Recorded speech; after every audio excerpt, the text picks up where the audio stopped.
Doesn't make sense now. Shit just got real, things are getting intense now. I hear you talking about we a lot, oh you speak French now. Giving me the sign, so I gotta take a hit now. I hit you up like, do you wanna hang right now? On the east side, and you know I'm with the gang right. You say, do I wanna watch you? Do I know what time it is right now? It's after 2 a.m. and that's asking a lot of you. All she talking about. Hey guys! Welcome back to my channel. My name is Jhela and I do travel and adventure vlogs. In today's episode, we're heading out for our South Cebu tour covering Oslob, Simala, and Carcar. We got our round-trip flights for only 2,608 per person, and for our stay, we booked a place in Cebu City's capital area. Only 5,651 pesos for 4 days and 3 nights, good for 3 people with free breakfast. And that's just about 627 pesos per person per night. Super budget friendly. By the way, if you haven't seen episode 1 yet, I gave a full hotel tour there. It's already up on my channel, and that episode also covers our Cebu City exploration with a complete itinerary and expenses breakdown. And if you're planning to go to Bantayan Island, don't forget to check out episode 3 as well, wherein I covered our North Cebu trip there. We woke up early to prepare for our South Cebu tour. We just grabbed breakfast from 7-Eleven the night before and had it reheated in the morning.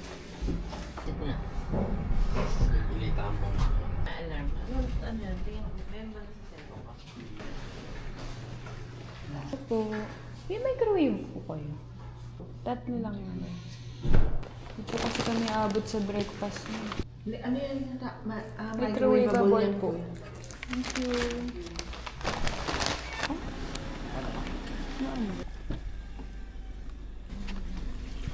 Hello po.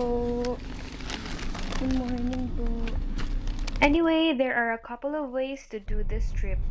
First is to go to the terminal and ride a bus going to Oslob. Or second, join a joiner's tour. For us, we booked a private car with a driver for 5,800 pesos, good for 3 people. And that already includes entrance fees for all destinations and the gas. The ride was smooth and honestly, we just slept the whole way.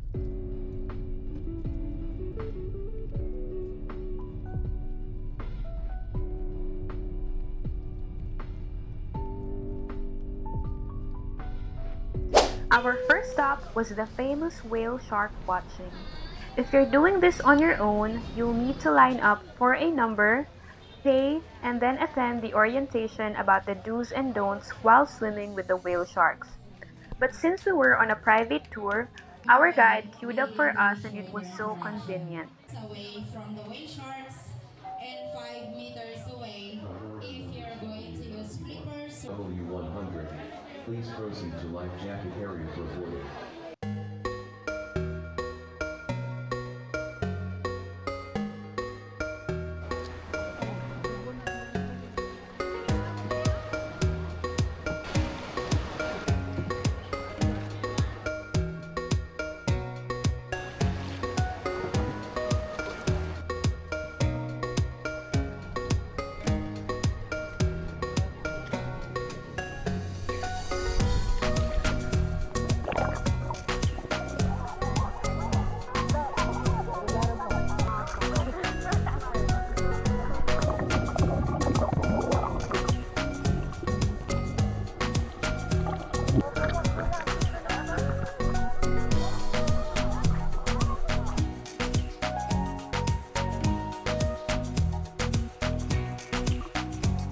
Each boat gets 30 minutes in the water. At one point, I accidentally touched a whale shark and I was so scared and guilty. Again, I'm so sorry.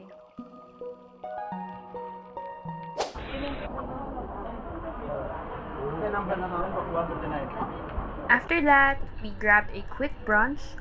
Food options here are kind of pricey, but we were so hungry we didn't mind.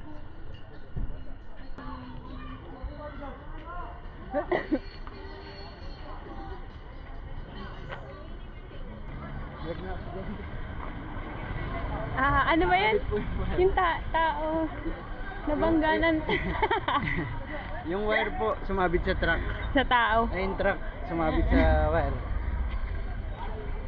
Our second stop was Sumilon Island. If you're not on a tour, there are lots of tuk-tuks offering rides to Sumilon and Tumalog Falls. We noticed several boat companies going to Sumilon, but luckily our guide had everything arranged for us.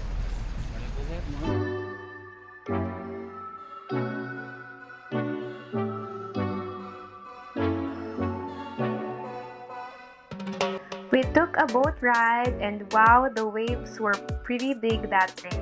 It honestly felt like a roller coaster ride. Sumilon Island has a stunning sandbar and crystal clear water. You can also go snorkeling here. There are people renting masks, but it's better to bring your own if you have one to save money. There's also a resort with a pool, but they charge an entrance fee. Personally, I love this island because of the sandbar, and it's so relaxing to swim here.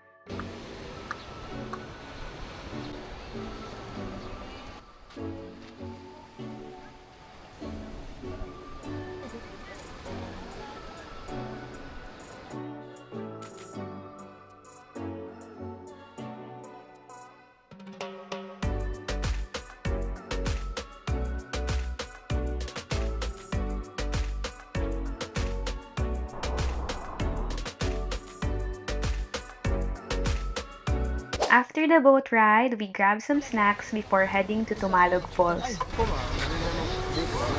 Mama, Thank you. thank you po. Pa po yan.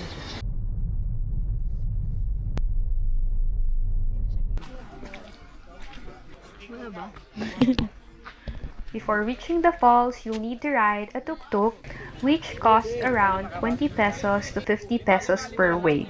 They have specific riders assigned just for this. Hawak ako ah. Hawak ma'am. Basa. Ben, tarik pala nito. Yan yung falls. Paakyat kuya, nag-aabang din kayo? Kami din, mamaya.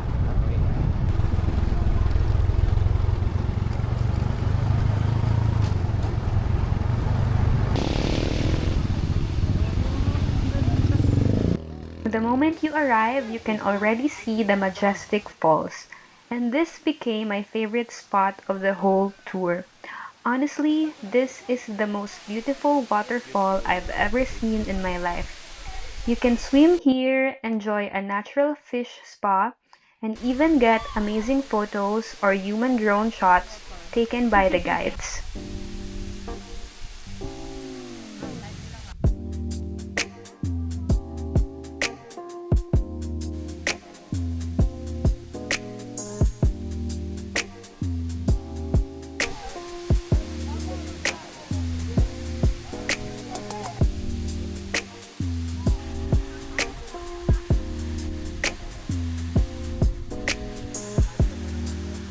Before leaving, we freshened up and took a shower for 20 pesos each, since our next stop was Oslob Church and Quartel, followed by Simala Church.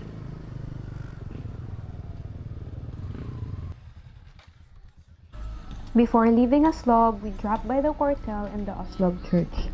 While we were here, we actually met a kid who offered to take our photos and videos. So cute and helpful. May patay. Papasok tayo.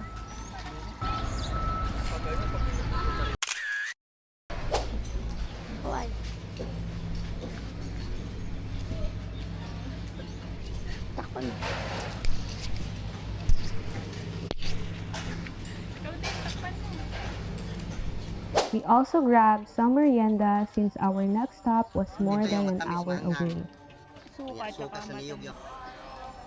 On the way to Simala, we took a quick nap in the car, and if you're planning to visit, take note that there's a strict dress code.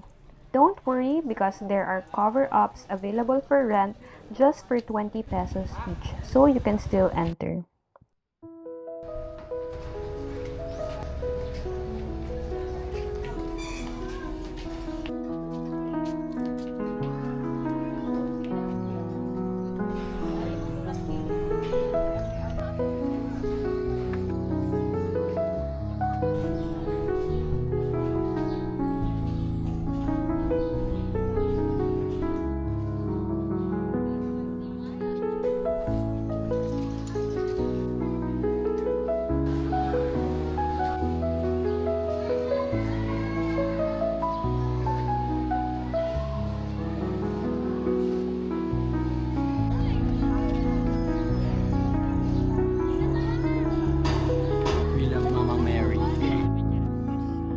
Simala Church, also known as the Monastery of the Holy Eucharist, is one of the most famous church in Cebu. The church itself is grand, castle-like, and really breathtaking when you see it in person. Inside, you'll find countless prayer requests, thanksgiving letters, and testimonials from people, from those who have been healed from sickness, to students who passed their board exams, and to many other miracles attributed to Mama Mary. It's such a solemn and inspiring place to visit.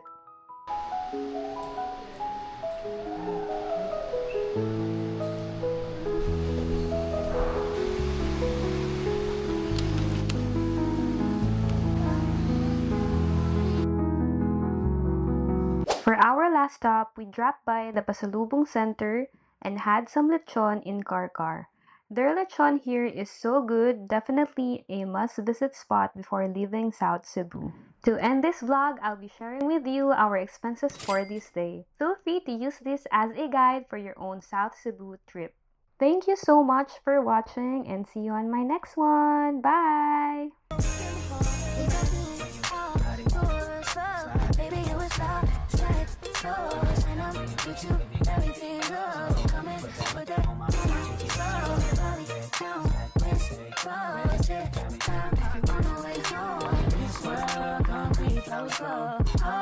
She only doing what she know. Weekends, get it poppin' on the low. Better days coming to show.